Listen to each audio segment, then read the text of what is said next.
So guys, nandito ako ngayon sa may Carlos Botong Francisco, sa may Aurora, San Isidro, Angono, Rizal. At meron tayong pinuntahan dito na isang ambulant vendor na nagtitinda ng sisig. Ang may-ari nito si Kuya Joshua. Pangalan ng sisigan niya ay Sisig Max. Kung ano may mga paninda niya, tignan natin. So ayun, umorder ako sa kanya ito yung sisig rice niya, 80 pesos. So marami pong pwedeng pagpilian dito. May mga ano pa siya, good for 4 to 5 person for only 200 pesos.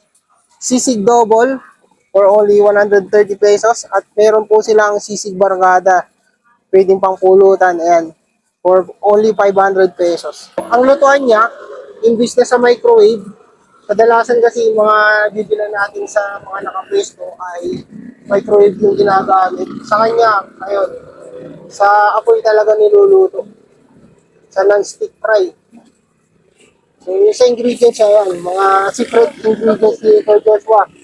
So, yung mga sili, chicharon, tinapay, sibuyas. Eh, Joshua, anong oras ka dito? Nag-open? 11. 11 hanggang 10. 10 ng gabi. Araw-araw yun. Araw-araw. Kahit linggo. May iba pagpagyo. Pagka may bagyo, wala ka dito. Pag malakas. Masyadong malakas ang ulan. Sa mga gusto bumili ng mga good for 8 to 10 packs, ayan, for only 500 pesos, puno ito. Puno ba ito? Yeah, puno. Sakto. Level lang, level. Ayan. Pero hindi na kita dahil marami na yung 500 pesos. So kung gusto niyo naman na pang budget meal, student meal, ayan, suggested ko 80 pesos. May rice na, tsaka may ulam na. Sa mga pupunta dito sa may kapehingahan at sa tagpuan, ito madadaanan nyo lang yung tindahan ni Kuya Joshua dito sa may kanto mismo, sa harapan mismo ng Carlos Botong terminal ng tricycle. Ayan. Ang landlord niya, Aurora Shell. Tapos ito yung terminal ng Carlos Botong Francisco. Exit ng San Martin, Montessori. At packet po siya ng tagpuan tsaka kapehingahan. Dali lang po mahanap yung kanyang tindahan. Pangalan ng sisigan niya is Sisig Max ni Kuya Joshua.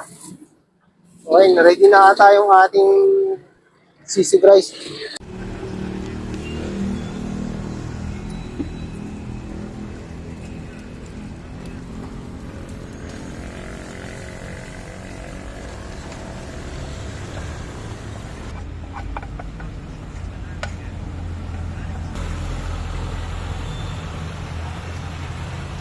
So ito yung kanyang sisig with rice for only 80 pesos. May kasama na siyang sili, kalamansi, tapos may rice at yung kanyang sisig. Tara, tikman natin mga tol. Guys, titikman na natin yung sisig ni Kuya Joshua dito sa Sisig Max. Ito siya, oh. May kasama na siyang rice, ito yung sisig, tapos meron siyang kasamang kalamansi at sili. Tignan natin. So mga guys, nila kayo talo dito, 80 pesos lang, oh. May rice na napakarami. So, maraming bumibili dito, lalo na yung mga estudyante na umuwi, tsaka pumapasok. So, binabaon nila sa school.